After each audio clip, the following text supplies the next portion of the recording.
Si dobro, mama, si dobro? Jebo, dobro diši. Čekaj da vam zovem pomoć. Jebo, telefon je to auto.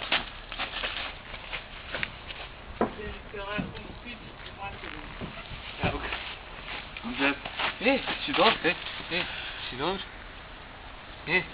Si živa? Šta si dešao? Slučajno sam te udario autom, izletela si mi. Si dobro? Pa dobro, lakše malo! Pa dobro, pa ne moraš tako da... Pa ne moraš tako agresivno! Pa dobro je! Pa ti si kriva, nisam ja! Au, piso, stani čoveče! Stani, nemoj se... Dobro je, jebo! U redu! Gde mamu, pičku?